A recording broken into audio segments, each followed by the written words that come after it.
ഈ ദൃശ്യങ്ങളൊക്കെ റെക്കോർഡ് ചെയ്ത ദിനേശ് നമുക്കൊപ്പം ചേരുന്നുണ്ട്. ദിനേശ്, പ്രധാനപ്പെട്ട പല സംശയങ്ങളും ആളുകൾ ഉന്നയിക്കുന്നുണ്ട്. ഈ പണം കൊടുത്ത സ്ത്രീ തന്നെ അല്ല ആണോ ഈ കാറിൽ ഇരിക്കുന്നത്? എന്തുകൊണ്ടാണ് നിങ്ങൾ പണം കൊടുത്ത സ്ത്രീയുടെ മുഖം ദൃശ്യങ്ങൾ എടുക്കാതിരുന്നത്? യഥാർത്ഥത്തിൽ എങ്ങനെയായിരുന്നു ഈ സംഭവം ഉണ്ടായതെന്ന് പറയൂ. നമ്മളൊരു കളവ് ഷൂട്ട് ചെയ്യുന്നതിന് പരിമിതിയുണ്ട്. ഇത് കളവാണെന്ന് അറിഞ്ഞുകൊണ്ട് ചെയ്തതല്ലല്ലോ. നമ്മുടെ വാഹനം ബ്ലോക്ക് ആവുന്നു, സ്ഥാനാർത്ഥിയും ഈ പണം കൊടുത്ത സ്ത്രീയും കൂടി പോകുന്നു. സംസാരിച്ചതിന് ശേഷം സ്ഥാനാർത്ഥി അവിടെ ഇറങ്ങുന്നു.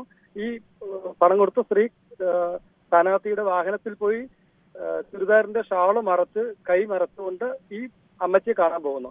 അപ്പൊ നമുക്ക് ആ ഘട്ടം നമുക്കൊരു സംശയം തോന്നിയിട്ട് ക്യാമറ ഓൺ ചെയ്ത് ഈ ചിത്രങ്ങൾ പകർത്തിയപ്പോ കയ്യിൽ എന്തോ കൊടുക്കുന്നു. അപ്പൊ ഇതിലൂടെ കാണുന്നില്ല. അടുത്ത് പോയി അവരെ അവിടെ നിർത്തിക്കൊണ്ട് തന്നെ ഈ അമ്മച്ചിയുടെ കൈ തുറന്നു നോക്കുമ്പോൾ അത് പണമായെന്ന് അറിയുന്നത്. അവരോട് നമ്മൾ വാൻ ചെയ്തു, നിങ്ങൾ വീടുകളിൽ വോട്ട് ചോദിക്കുന്നത് കുഴപ്പമില്ല, പക്ഷെ പണം കൊടുക്കുന്നത് ശരിയല്ല എന്ന കാര്യം പറഞ്ഞു. ഇത് വാഹനത്തിലിരിക്കുന്ന സ്ഥാനാർത്ഥി കാണുകയും അവിടെ വീടുകൾ ഉള്ളത് കൊണ്ട് അവിടെ നിന്നൊന്നും സംസാരിക്കാതെ ഒരു 1/2 കിലോമീറ്റർ അപ്പുറത്ത് ഇവരുടെ പുറകിൽ പോകുമായിരുന്നു ഞങ്ങളുടെ വാഹനം. തടഞ്ഞു നിർത്തി ഞങ്ങൾ വരുന്നവരെ കാത്തിരുന്നു. അപ്പൊ ഒരുമിച്ച് തന്നെ പോയിട്ടുണ്ടായിരുന്നു. അതിന് സൗകര്യപ്പെട്ട ഒരു സ്ഥലത്ത് വെച്ച് തടഞ്ഞു നിർത്തി ഈ മൊബൈൽ പിടിച്ചെടുക്കുന്നതിനും ചിത്രീകരിച്ച ഞങ്ങളെ മർദ്ദിക്കുവാനും അസഭ്യം പറയാനും ഉൾപ്പെടുകയാണ് ചെയ്തത്. ആ സംഭാഷണം മുഴുവൻ അവരുടെയിലുണ്ട്, ഞങ്ങളുടെയിലുണ്ട്. അതിൽ സഭ്യതരമല്ലാത്ത ഒരു വാചകം പോലും ഞങ്ങൾ പറഞ്ഞിട്ടില്ല. പക്ഷെ അവർ പറഞ്ഞത് മുഴുവൻ ഭീഷണിയുടെ സ്വരത്തിലുള്ള വാചകങ്ങളാണ് പറഞ്ഞത്. അല്ല, അവരെ നിങ്ങൾ അശ്ലീല ആംഗ്യം കാണിച്ചു എന്നാണ് പരാതി പറഞ്ഞത്. അങ്ങനെ ഒരു കാണിക്കേണ്ട ക്യാരക്ടറുള്ള ആരുമില്ല. ഞങ്ങളെല്ലാവരും പൊതുപ്രവർത്തനത്തിന്റെ ഭാഗമായി ഉള്ള ആളുകളാണ്. ഇവർക്ക് ഈ വീഡിയോ ഞങ്ങളുടെ കൈവശം ഉണ്ട് എന്നുള്ളത് കൊണ്ട് മാത്രം പുറത്തിറങ്ങി വന്നതാണ്. ആ പുറത്തിറങ്ങി വന്നതിനുള്ള ന്യായീകരണം പറച്ചിലാണ് അവർക്കെതിരെ അശ്ലീലം പറഞ്ഞു വന്നത്. ഇവരെ നിങ്ങളെ ഇടയ്ക്ക് മൊബൈൽ തട്ടിപ്പറിക്കാൻ ശ്രമിച്ചിരുന്നു? അത് ശ്രമിച്ചിരുന്നു. ഈ കാറിൽ എത്ര പേരുണ്ടായിരുന്നു? ശോഭാ സുരേന്ദ്രന്റെ കാറിൽ ശോഭാ സുരേന്ദ്രൻ 4 വാഹനങ്ങളിലായിട്ടാണ്. അത് തന്നെ തെരഞ്ഞെടുപ്പ് പെരുമാറ്റച്ചട്ടത്തിന് വിരുദ്ധമാണ്. അവരുടെ കാറിൽ ഇവരുടെ സ്ഥാനാർത്ഥിയുടെ ചിത്രവും വിജയിപ്പിക്കുമെന്നുള്ള അഭ്യർത്ഥനയും ആ കാറിൽ ഉണ്ടായിരുന്നു. അതൊക്കെ ഒഴിവാക്കേണ്ടതായിരുന്നു. അത് ഉൾപ്പെടെ ചൂണ്ടിക്കാണിച്ചുകൊണ്ടാണ് ഞങ്ങൾ പോലീസിൽ പരാതി കൊടുത്തിട്ടുള്ളത്. വിനീഷ് എന്താ ചെയ്യുക? അവിടെ കോൺഗ്രസിന്റെ പ്രവർത്തകനാണോ? UDF പഞ്ചായത്ത് കൺവീനറാണ്, മുൻ മെമ്പർ ആയിരുന്നു. എന്റെ വാർഡിൽ വെച്ചിട്ടാണ് ഈ സംഭവം ഉണ്ടായത്. വിനീഷിനാണോ ഈ വാർഡിലെ ഇപ്പോഴത്തെ മെമ്പർ? മുൻ മെമ്പർ ആയിരുന്നു. അതെ. ഓക്കെ, നിങ്ങൾ അങ്ങനെ സംശയം തോന്നിയാണ് നിങ്ങൾ ഈ ദൃശ്യങ്ങൾ എടുത്തത്? അതും ആയിരുന്നില്ല. ഞങ്ങൾ വാഹനം ഇവരുടെ 4-5 വാഹനങ്ങളുടെ പിറകിലായിരുന്നപ്പോ ആ ബ്ലോക്കിൽ നിൽക്കുകയായിരുന്നു. പക്ഷെ ഇവര് ഈ തിരിച്ച് വീണ്ടും ഒരു സ്ത്രീയുടെ അടുത്തേക്ക് 2ാം തവണ വോട്ട് അഭ്യർത്ഥിച്ചതിന് ശേഷം വീണ്ടും പോകുന്നത് കണ്ടപ്പോൾ സംശയം തോന്നിയിട്ടാണ് ഇത് ചിത്രീകരിച്ചത്. അപ്പോഴാണ് ഈ പണം കൊടുക്കുന്നത് കാണുന്നത്. ഈ പണം കൊടുത്ത എന്ന് പറയപ്പെടുന്ന സ്ത്രീ അവര് പാലക്കാടുകാരിയാണോ? സിമി സജീവ് അവര് പറഞ്ഞത്, ശോഭാ സുരേന്ദ്രൻ പറഞ്ഞത് അവരാരാണെന്ന് പോലും അറിയില്ല എന്നാണ്. കഴിഞ്ഞ ഒരാഴ്ചയായി ശോഭാ സുരേന്ദ്രനെ കൂടെ തെരഞ്ഞെടുപ്പ് പ്രചരണത്തിനുണ്ട്. കണ്ണാടിയിൽ വന്ന കേന്ദ്രമന്ത്രി ശിവരാജ് സിംഗ് ചൗഹാൻ വന്ന പരിപാടിയിൽ അവർ പങ്കെടുത്തിട്ടുണ്ട്. ഇന്നലത്തെ അവരുടെ കൊട്ടിക്കലാശത്തിൽ അവർ പങ്കെടുത്തിട്ടുണ്ട്. ഇന്ന് രാവിലെ മുതൽ തന്നെ അവരുടെ ഈ വാഹനത്തിലുണ്ട്. ആ വാഹനത്തിലുള്ളത് പത്രക്കാർ കാണിച്ചു കൊടുക്കുന്നുണ്ടായി. അറിയുമോ?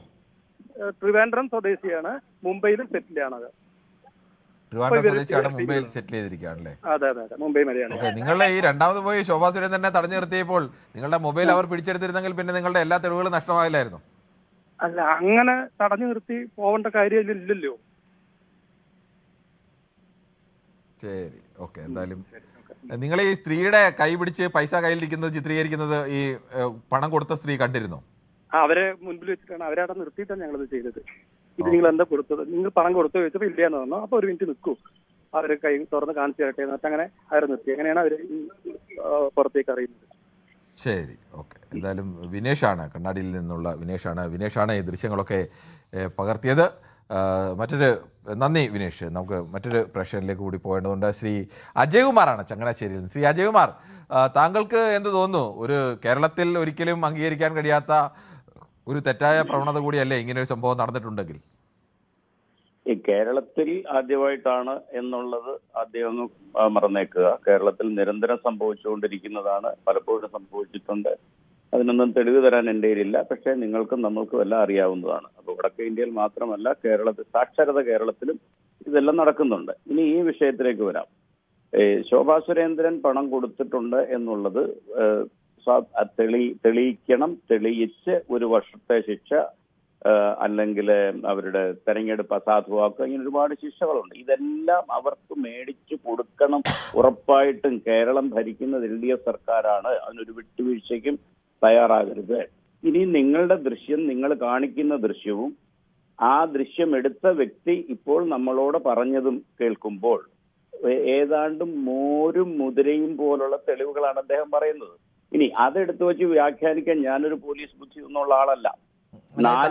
മോരും മുതിരയും എന്ന് തോന്നിയത് എന്തുകൊണ്ടാണ്? എനിക്ക് പറഞ്ഞോട്ടെ, തമ്മിൽ ഏതെങ്കിലും തരത്തിൽ അങ്ങനെ ഒരു വല്ലാത്തൊരു മോരും മുതിരയും കിടക്കുന്നത് പോലെയുള്ള വ്യത്യസ്തമായ ഒരു തോന്നിയില്ല. താങ്കൾക്ക് തോന്നികളെ ചൂണ്ടിക്കാണിക്കാം. 4 വാഹനങ്ങൾ തെരഞ്ഞെടുപ്പ് ചട്ടം ലംഘിച്ച് 4 വാഹനങ്ങൾ വരുന്നതിനാണ് ഇവർ വന്നതെന്ന് തന്നെ ആ ചെറുപ്പക്കാരൻ പറയുന്നു. കറക്റ്റാണ്. 4 വാഹനത്തിന്റെ 5ാമത്തെ വാഹനത്തിലാണല്ലോ ഇവരിയ്ക്കുന്നത്. ഈ 5ാമത്തെ വാഹനത്തിൽ ഇരുന്നിട്ട് 4 വാഹനത്തിന് മുമ്പിൽ ഒരു വീട്ടിൽ ഒരു ലേഡി പോയിട്ട് പൈസ കൊടുക്കുന്ന 5ാമത്തെ വാഹനത്തിൽ ഇരുന്ന ആള് സൈഡിൽ കൂടെ പോയിട്ട് അവിടെ പോയി അവർ കൊടുത്തിട്ട് ഇങ്ങോട്ട് മാറുകയും ഇയാൾ അങ്ങോട്ട് ചെന്നിട്ട് വീഡിയോ എടുക്കുകയും ചെയ്യുമ്പോൾ ഈ കൊടുക്കാൻ പോകുന്നവർ, കളവ് ചെയ്യുന്നവര്, കൈക്കൂലി കൊടുക്കാൻ പോകുന്നവർ, കളവ് ചെയ്യുന്നവര് അവർ അത്രയും ബുദ്ധിശൂന്യരാണോ? അവരതിന്റെ ഒരു പ്രിക്വേഷൻ എടുത്തല്ല പോകത്തുള്ളൂ. ശ്രീ അജയ്കുമാർ ഒന്ന് പറഞ്ഞോട്ടെ. ഇയാൾ പറഞ്ഞതിന്റെ അടിസ്ഥാനത്തിൽ, ഞാനിതൊന്നും കണ്ടിട്ടില്ല, ഇയാൾ പറഞ്ഞതിന്റെ അടിസ്ഥാനത്തിൽ ഞാനും കണ്ടിട്ടില്ല. നിങ്ങൾ ഒരു മിനിറ്റ് ശ്രീ അജയ്കുമാർ, അയാൾ പറഞ്ഞതിന്റെ അടിസ്ഥാനത്തിൽ ഈ 4 വാഹനങ്ങളുടെ പിറകിലാണ് ഇവരുടെ വാഹനം നിൽക്കുന്നത്.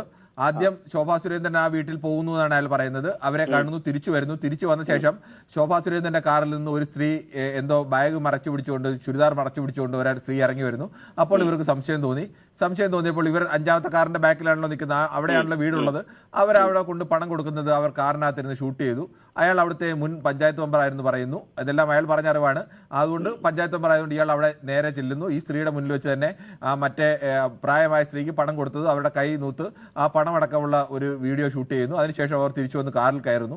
ഇതിൽ പറഞ്ഞതിനകത്ത് എവിടെയാണ് ഒരു അസ്വാഭാവികത, സംശയം? എനിക്കൊന്നും തോന്നിയില്ല. താങ്കൾക്ക് തോന്നിയെങ്കിൽ അല്ല, താങ്കൾക്ക് തോന്നാത്തത് എന്താണെന്നോട് എന്നെ പറയാൻ അനുവദിക്കണം. എന്തുകൊണ്ടാണ്? അതായത് ഈ 5 വാഹനങ്ങളിൽ ഒരു 5 വാഹനങ്ങൾ കോൺഗ്രസ് ആണ് പോകുന്നത് എന്നിരിക്കട്ടെ, അല്ലെങ്കിൽ LDF ആണ് പോകുന്നിരിക്കട്ടെ, 6ാമത്തെ ഒരു വാഹനത്തെ നിരന്തരം അവരെ പിന്തുടരുന്നു എന്ന് മുമ്പിൽ പോകുന്ന വാഹനങ്ങൾക്ക് സംശയമുണ്ടെങ്കിൽ ഈ 6ാമത്തെ വാഹനത്തെ അവർ ശ്രദ്ധിച്ചേ പോകത്തുള്ളൂ. അല്ല, അവർ പിന്തുടരുന്നല്ലോ ശ്രീ അജയ്കുമാർ. അവർ ആ വഴി വന്നപ്പോൾ ഈ റോഡിൽ ബ്ലോക്ക് ആക്കി 5 വാഹനങ്ങൾ കിടക്കുന്നു എന്നല്ലേ പറഞ്ഞത്? അവര് പിന്തുടരുവായിരുന്നു എന്ന് ശോഭാ സുരേന്ദ്രൻ പറയുന്നത്. ശോഭാ സുരേന്ദ്രനല്ലേ പറയുന്നത്? ശോഭാ സുരേന്ദ്രൻ പറയുന്നത്, ഇതിനകത്ത് പിടിക്കപ്പെട്ട ആൾ പറയുന്നതും ഈ ചെയ്ത ആൾ പറഞ്ഞത് ഞങ്ങളുടെ വാഹനം വന്നപ്പോൾ ഫ്രണ്ടിൽ ബ്ലോക്കായി 5 വാഹനം കിടക്കുന്നു. ഞങ്ങൾ നോക്കുമ്പോൾ അത് ശോഭാ സുരേന്ദ്രന്റെ ഒരു വീട്ടിൽ പോകുന്നു, തിരിച്ചു വരുന്നു.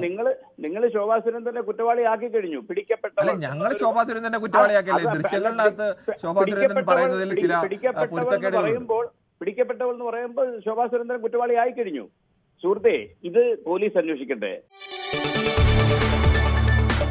കൂടുതൽ വാർത്തകൾക്ക് News 18 Keralam YouTube channel subscribe ചെയ്യുക.